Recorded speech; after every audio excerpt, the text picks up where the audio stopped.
এই নিৰ্বাচনী হিংসাত এগৰাকী নিৰ্দলীয় প্ৰাৰ্থীৰ ওপৰত ৰাজপথতে ভয়ংকৰ আক্ৰমণ সংঘটিত হ'ল মুখত কলা কাপোৰ বান্ধি আহিছিল 7-8 জনীয়া দুৰ্বৃত্তৰ এটা দলে আৰু ৰাজপথতে নিৰ্দলীয় প্ৰাৰ্থী আঞ্জুমা বেগমৰ লগতে তেখেতৰ সমৰ্থকসকলক মাৰপিট কৰিছে কেবাখনো গাড়ী ভাঙি লণ্ডভণ্ড কৰিছে এয়া এদৰে আক্ৰমণ কৰিছিল মুখত কলা কাপোৰ বান্ধি আহিছে লগতে হাতত তেওঁলোকৰ ৰড বাটাম এনেকৈ ধৰণৰ সামগ্ৰী পৰিৱেশ নিৰ্বাচনী হিংসা যেটো 7 মেত বুধবাৰে এটা দ্বিতীয় পৰ্যায়ৰ ভোটগ্ৰহণ আছে পঞ্চায়ত নিৰ্বাচনৰ আৰু এদৰে এগৰাকী প্ৰাৰ্থীৰ বাহনৰ ওপৰত আক্ৰমণ সংঘটিত হ'ল ৰাজপথত ৰখাই আৰু অভিযোগ আহিছে যে এই মাৰপিটৰ ঘটনাৰ পিছত এদৰে গাড়ী গ্লাছ ভাঙি পেলোৱা হ'ল আঞ্জুমা বেগম তেখেত নিৰ্দলীয় প্ৰাৰ্থী আছিল এখন পিছত আহি আৰক্ষী উপস্থিত হয় কিন্তু অতি পৰিতাপৰ কথা যে ঘটনাস্থলীত ৰূপহীয়াত আৰক্ষী উপস্থিত হোৱাৰ পাছতো আৰক্ষীৰ সন্মুখতে একাংশ গুণ্ডা বাহিনীয়ে তেওঁলোকক আক্ৰমণ কৰাৰ অভিযোগ দিছে এইদৰে বলেৰো বাহন সম্মুখভাগ সম্পূৰ্ণ ভাঙি পেলোৱা হৈছে গ্লাছ ভাঙি পেলোৱা হৈছে এক প্ৰকাৰ এগৰাকী অঞ্জুমা বেগম যিগৰাকী নিৰ্দলীয় প্ৰাৰ্থী আৰু লগতে তেখেতৰ সমৰ্থকসকল আহত হৈছে নিখা হস্পিটেলত ভৰ্তি কৰা হৈছে আৰু এক প্ৰকাৰ তেখেতলোকক প্ৰাণে মৰাৰ চেষ্টা কৰিছিল বুলি অভিযোগ আনিছে আৰু কোনে কি কাৰণত তেওঁলোকক আক্ৰমণ কৰিলে সেইটো তেওঁলোকে নাজানে কিন্তু প্ৰথম পৰ্যায়ত যেহেতু নিৰ্বাচনী প্ৰচাৰ তুংগত উঠিছে কালিৰ দিনত আমি দেখিছিলো পীযুষ হাজৰিকা মুখ্যমন্ত্ৰী সকলোৱে নগাঁৱত প্ৰচাৰ চলাইছে আৰু তাৰ মাজতে সামগ্ৰীত আমি দেখিছিলো উপনিৰ্বাচনৰ সময়তো তাত ভয়ংকৰ নিৰ্বাচনী হিংসা দেখিবলৈ পোৱা গৈছিল ব্যতিক্ৰম নহয় এবাৰ পঞ্চায়ত নিৰ্বাচনৰ সময়তো অতি ভয়ংকৰ কথা যে ৰাজপথত এগৰাকী মহিলা প্ৰাৰ্থীৰ ওপৰত প্ৰাণঘাতী আক্ৰমণ কৰা হ'ল আৰু প্ৰথমতে নিৰ্দলীয় প্ৰাৰ্থী আঞ্জুমা বেগমে সামগ্ৰী এটা অঞ্চলৰ পৰা নিৰ্বাচনী প্ৰচাৰ চলাই আহি আছিল আহি তেওঁলোকে যেতিয়া মূল পথটোত উঠে সামগ্ৰী তাৰ পাছতে প্ৰথমতে সামগ্ৰী হিঙিমাৰি বুলি যিখিনি অঞ্চল আছে সেই অঞ্চলখিনি যেতিয়া তেওঁলোকৰ বাহনখন আহি পাইছিল তাৰ পাছতে তেওঁলোকৰ লগত কথাৰ তৰ্কাতৰ্কি হৈছিল কেইজনমান খুৰাপাই যুৱকৰ আচলতে আগভেটি আহিছিল কাজিয়া লাগিবলৈ এইদৰে আক্ৰমণ কৰাৰ দৃশ্য দেখিছো হাতত কাঠৰ বাটাম আছে ৰড আছে তেওঁলোক কোন দলৰ হয় তেওঁলোকক কোনে পঠাইছে হেতু বৰ্তমানলৈকে ৰহস্যৰ আৱৰ্তত কিন্তু প্ৰায় 5-6খনকৈ গাড়ী ভাঙি তেওঁলোকে লণ্ডভণ্ড কৰিছে আৰু চালকক মাৰপিট কৰিলে আঞ্জুমা বেগমৰ লগতে 4-5 জন মান সমৰ্থকক মাৰিছে কেইবাজনৰো মূৰ ফাটিছে আৰু এগৰাকী মহিলা প্ৰাৰ্থীকো শাৰীৰিকভাৱে প্ৰহাৰ কৰা অপদস্থ কৰাৰ অভিযোগ উঠিছে গাড়ীখনৰ অৱস্থা চালে গম পায় যে কিমান ভয়ংকৰ আছিল আক্ৰমণ তিনিখন বলেৰো বাহন সম্পূৰ্ণৰূপে ভাঙি পেলোৱা হৈছে এখন বাহন যিখন গ্লাছ সম্পূৰ্ণৰূপে ভাঙি পেলোৱা হৈছিল ৰড পূৰ্ব পৰিকল্পিতভাৱে সেই স্থানত ৰৈ আছিল দুৰ্বৃত্তৰ দলটো বুলি অভিযোগ আনিছে অঞ্জুমা বেগমে কৈছে যে এয়া এক পৰিকল্পিত আক্ৰমণ আছিল পূৰ্বৰে পৰা তাত খাপপিটি 8-10 জনীয়া দুৰ্বৃত্তৰ দলটো ৰৈ আছিল সকলোৰে হাতে হাতে ৰড আছিল কাঠৰ বাটাম আছিল আৰু অন কেমেৰা তেওঁলোকে মুখত কাপোৰ বান্ধি কিন্তু মাৰপিট কৰিলে আৰু মাৰপিট কৰিয়ে খান্ত নাথাকিল তেওঁলোকে গাড়ীসমূহৰ ক্ষতি সাধন কৰে লগতে পিছত যেতিয়া আৰক্ষী খুন কৰা হয় কিছু সময় পিছতে তাত ৰূপহীয়াত আৰক্ষী আহি উপস্থিত হৈছিল কিন্তু ৰূপহীয়াত আৰক্ষীৰ সন্মুখতে অন কেমেৰা একাংশ এদৰে গুণ্ডামি কৰিলে এয়া হৈছে সামগ্ৰীৰ পৰিৱেশ বুধবাৰে তাত দ্বিতীয় পৰ্যায়ৰ ভোটগ্ৰহণ আছে আৰু ভোটগ্ৰহণৰ পূৰ্বে এনেকুৱা ধৰণৰ পৰিস্থিতি দেখিবলৈ পোৱা গৈছে ব্যাপক নিৰ্বাচনী হিংসা প্ৰথম পৰ্যায়ত আমি দেখিছিলো যে বৰাক উপত্যকাত বিশেষকৈ কেইবাটাও ভোট কেন্দ্ৰত নিৰ্বাচনী হিংসা দেখিবলৈ পোৱা গৈছিল মাৰপিট হৈছিল বিজেপি কংগ্ৰেছৰ সমৰ্থকৰ মাজত এআইডিএফৰ সমৰ্থকৰ মাজত কালিৰ দিনটোত আমি দেখিলো কিন্তু দ্বিতীয় পৰ্যায়ৰ ভোট গ্ৰহণৰ আগে কাৰণ মধ্য অসম আৰু নামনি অসমত এতিয়া পঞ্চায়ত নিৰ্বাচন বাকি আছে উজনি অসম আৰু বৰাক উপত্যকাৰ মিলি 14খন জিলাৰ হৈ গৈছে কিন্তু তাৰ পাছত এতিয়া নগাঁও অঞ্চলত অহাৰ লগে লগে এয়া দৃশ্য মই বাৰম্বাৰ দেখুৱাইছো এজন আক্ৰমণকাৰী লগত কাঠৰ বাটাম আছে তেওঁলোক হয়তো স্থানীয় যুৱক সামগ্ৰী যি হিঙিমাৰি আছে হিঙিমাৰিত ইয়াৰ ঘটনা সংঘটিত হ'ল আৰু মাৰপিট ইমানে ভয়ংকৰ আছিল যে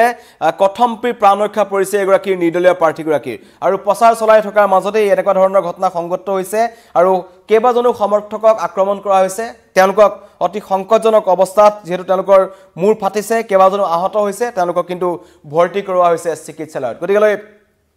পঞ্চায়ত নিৰ্বাচনৰ সময়তে এনেকুৱা ধৰণৰ পৰিস্থিতি গতিকে সকলো সংকিত হৈ পৰিছে যে বিধানসভা নিৰ্বাচনৰ সময়ত কি হ'ব পাৰে আৰু এইবাৰ ৰাজ্যত পূৰ্বতকৈ নিৰ্বাচনী হিংসা বেছি দেখিবলৈ পোৱা গৈছে বিশেষকৈ বৰাক উপত্যকাত আমি যি দেখিলো প্ৰথম পৰ্যায়ৰ পঞ্চায়ত নিৰ্বাচনৰ সময়ছোৱাত কেইবাটাও ভোট কেন্দ্ৰত উত্তপ্ত পৰিস্থিতিৰ সৃষ্টি হ'ল কৰবাত বেলট পেপাৰ চুৰ হ'ল একাংশক আক্ৰমণ কৰি লোৱা হ'ল কংগ্ৰেছ কৰ্মীক ভোট কেন্দ্ৰৰ ভিতৰতে অনাধিকাৰ প্ৰৱেশৰ অভিযোগ তুলি একাংশ বিজেপি কৰ্মীয়ে প্ৰহাৰ কৰিলে এজন বিজেপি কৰ্মীকো দুৰ্বৃত্তই প্ৰহাৰ কৰাৰ বাবে উদ্যত হৈছিল গতিকে এনেকুৱা ধৰণৰ পৰিস্থিতিৰ সৃষ্টি হৈছে কিন্তু এইবাৰ স্থান সামগ্ৰী স্থানটো যথেষ্ট এটা গুৰুত্বপূৰ্ণ স্থান আমি দেখিছিলো তাত যেটা উপনিৰ্বাচন হৈছিল উপনিৰ্বাচনৰ সময়ত দীপৰঞ্জন শৰ্মা আৰু ৰকিবুল হুছেইনৰ পুত্ৰ তানজিল হুছেইনৰ মাজত যি ভোট যুদ্ধ হৈছিল তাৰ সময়টো কিন্তু আমি দেখিছিলো তাতো কেবাটাও নিৰ্বাচনী হিংসা ঘটনা সংঘটিত হৈছিল ৰকিবুল হুছেইনৰ বাহনৰ ওপৰত আক্ৰমণ চলিছিল তানজিলৰ বাহনৰ ওপৰত আক্ৰমণ চলিছিল বিজেপি প্ৰাৰ্থীৰ কাৰ্যালয় ভাঙি লণ্ডভণ্ড কৰা হৈছিল আৰু একেই পৰিবেশ এতিয়া সামগ্ৰীত আছে কাৰণ সামগ্ৰীত ব্যাপক নিৰ্বাচনী হিংসা চলি আছে আৰু এইদৰে আৰক্ষী আহি পোৱাৰ পাছতো একাংশই কাৰলৈ কেৰেপ নকৰি ৰাজপথলৈ ওলাই আহিছে আহি নিৰ্দলীয় প্ৰাৰ্থীৰ ওপৰত আক্ৰমণ চলিল আৰু এই আক্ৰমণ কৰা সকল কোনবা ৰাজনৈতিক দলৰ সমৰ্থক নে স্থানীয় যুৱক হেতুক লৈ এতিয়ালৈকে সকলো ৰহস্য আৱৰ্তত আছে কিন্তু মহিলাগৰাকী ইতিমধ্যেই ৰূপহীত আৰহাট আৰক্ষী থানাত এজাহাৰ দাখিল কৰিছে সমগ্ৰ ঘটনাৰ তদন্ত বিচাৰিছে লগতে কৈছে যে গামুচাৰে মুখ বান্ধি অহা এই ৭-৮ জনীয়া দুৰ্বৃত্তৰ দলটোৰ সন্ধান অতি শীঘ্ৰে উলিয়াব লাগে কাৰণ পৰিস্থিতি যি ৰাজনৈতিক পৰিস্থিতি আছে বা সামগ্ৰী যিসমূহ পৰিবেশ কাৰণ আজি দেওবাৰ আৰু বুধবাৰে তাত পঞ্চায়ত নিৰ্বাচন আছে তেনে পৰিস্থিতিত এনেকুৱা ধৰণৰ যি ভয়ংকৰ পৰিবেশৰ সৃষ্টি হৈছে ৰাতি বিয়লি মানুহ ওলাবলৈ চিন্তা কৰিবলগীয়া অৱস্থা হৈছে গতিকে এই নিৰ্বাচনী হিংসাৰ পিছত সকলোৱে একেমুখে ধিক্কাৰ দিছে কৈছে কঠোৰৰ পৰা কঠোৰ শাস্তি পাওক আৰু এই আক্ৰমণৰ পিছতে অঞ্জুমা বেগমৰ একাংশ সমৰ্থক আহে এয়া অঞ্জুমা বেগম আৰু লগতে হাস্পতালত তেওঁৰ সমৰ্থকসকলক এইদৰে মূৰ ফাটি গৈছে তেওঁলোকক লৈ অনা হয় আৰু পৰৱৰ্তী সময়ত একাংশ নিৰ্দলীয় প্ৰাৰ্থী ওলাই আহে আহি এই সমগ্ৰ ঘটনাৰ তদন্তৰ দাবীত বা দোষীক কঠোৰ শাস্তি দাবীত প্ৰতিবাদ সাব্যস্ত কৰে আৰু সামগ্ৰীৰ পৰিৱেশ দেখুৱাইছো যে সামগ্ৰীৰ এই ধৰণৰ নিৰ্বাচনী হিংসা বৃদ্ধি পাবলৈ ধৰিছে সৰু সৰু বিক্ষিপ্ত ঘটনা সংঘটিত হৈ আছিল কিন্তু কালি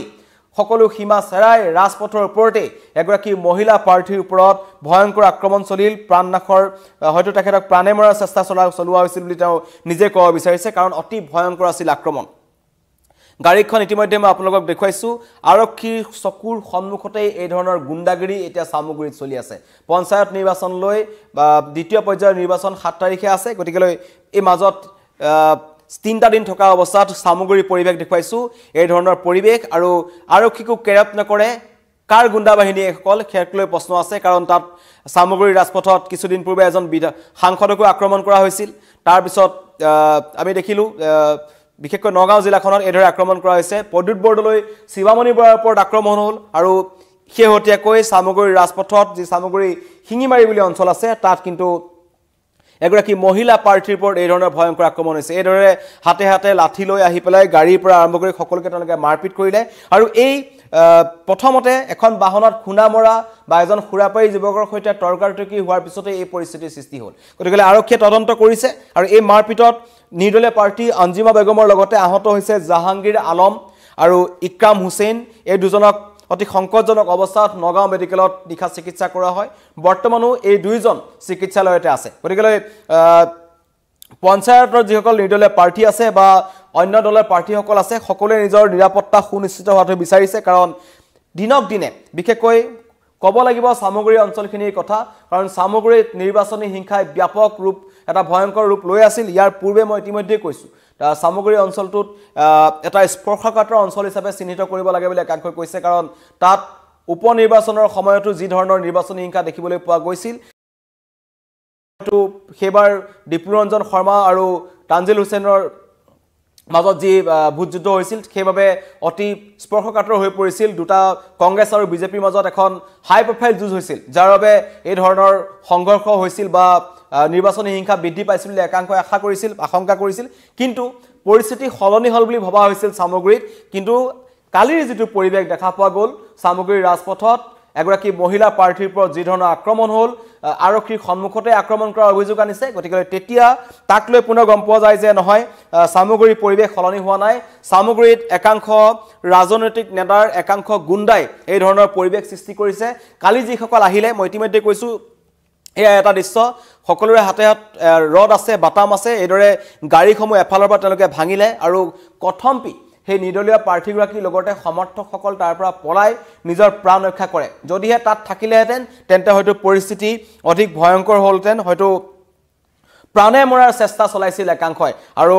এইগৰাকী অঞ্জুমা বেগমে অভিযোগ আনিছে যে এই আক্ৰমণ পূৰ্ব পৰিকল্পিত আক্ৰমণ তেওঁলোকৰ বাবে তাত আগৰে পৰা খাপ পিটি ৰখি আছিল একাংশ লোক যিসকলে অহাৰ লগে লগে তেওঁলোকক আক্ৰমণ কৰিছিল গাড়ী আগবতি ধৰিছিল আৰু আগবতি ধৰাৰ পিছত একাংশ খুৰামত্ত অৱস্থাত আছিল আক্ৰমণ কৰা আটাইকেইজন ৭-৮জন যি গুণ্ডা বাহিনী আছিল তেওঁলোকে মুখত কাপোৰ বান্ধি আহিছিল গতিকেলৈ তেওঁলোকক চিনাক্ত কৰিব পৰা হোৱা নাই কিন্তু পৰিস্থিতি এই ধৰণলৈ গৈছে যে এগৰাকী মহিলা প্ৰাৰ্থীৰ ওপৰত যি গণতান্ত্ৰিক এখন দেশত ৭ মে'ত য'ত পঞ্চায়ত নিৰ্বাচন হ'বলৈ গৈ আছে তাৰ আগত এই ধৰণে নিশাৰ ভাগত একাংশ পুৰুষে এগৰাকী মহিলা প্ৰাৰ্থীৰ ওপৰত ভয়ংকৰ আক্ৰমণ চলালে নিৰ্বাচনত ব্যৱহাৰ কৰা ৪-৫খন গাড়ী ভাঙি চুৰমাৰ কৰা হ'ল লগতে যিসমূহ সামগ্ৰী লৈ আনিছিল সকলো বাহিৰত পেলাই দিছে আৰু ইতিমধ্যে কৈছো যে ঘটনাস্থলীৰ পৰা যদি পলায়ন নকৰিলেহেঁতেন তেন্তে পৰিস্থিতি অধিক ভয়ংকৰ হ'লহেঁতেন বুলি অঞ্জুমা বেগমে নিজে কৈছে এতিয়া সামগ্ৰী পৰিৱেশ জনাইছো যে এয়া নিৰ্বাচনী হিংসা ব্যাপক নিৰ্বাচনী হিংসা যেহেতু ইতিমধ্যে ১৪খন আমাৰ মই কৈছে উজনি অসম আৰু বৰাক উপত্যকাত প্ৰথম পৰ্যায়ৰ ভোট গ্ৰহণ হৈ গৈছে দ্বিতীয় পৰ্যায়ৰ ভোট গ্ৰহণৰ সময়ছোৱাত আমি দেখিছিলো যে মধ্য অসমত মুখ্যমন্ত্ৰীকে আদি কৰি পীযুষ হাজৰিকা জয়ন্ত মল্ল বৰুৱা কেশৱ মহন্ত যিসমূহ হাই প্ৰফাইল মন্ত্ৰী আছে লগতে বিৰোধী যিসকল আছে ভূপেন বৰা হওক জাকিৰ হুছেইন সিকদাৰ হওক সকলোৱে প্ৰত্যেকটো সমষ্টিয়ে গৈ তেওঁলোকে নিৰ্বাচনী প্ৰচাৰ চলাই আছে নিৰ্বাচনী প্ৰচাৰ তুংগত উঠিছে আৰু তাৰ মাজতে এটা ভয়ংকৰ পৰিস্থিতি ভয়ংকৰ এটা অশনিক সংকেত বুলি ক'ব লাগিব যে ৰাজ্যত নিৰ্বাচনী হিংসা বৃদ্ধি পাইছে সামগ্ৰী ৰাজপথৰ পৰিৱেশ দেখুৱাইছো এইদৰে লাঠিয়ে ভাঙি চুৰমাৰ কৰা হৈছে গাড়ীসমূহ লগতে এগৰাকী মহিলা প্ৰাৰ্থীক শাৰীৰিকভাৱে আক্ৰমণ কৰিলে লগতে তেওঁৰ দুজন সমৰ্থকক অতি বেয়াকৈ মাৰপিট কৰাৰ ফলত দুজন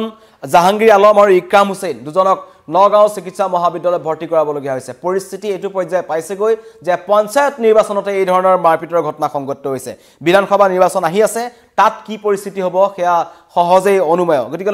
এই সকল ভেৰণীয়া গুণ্ডা আগতেও কিছুমান প্ৰশ্ন উত্থাপন হৈছিল যে একাংশ ৰাজনৈতিক নেতাই বা একাংশ ৰাজনৈতিক দলে কিছুমান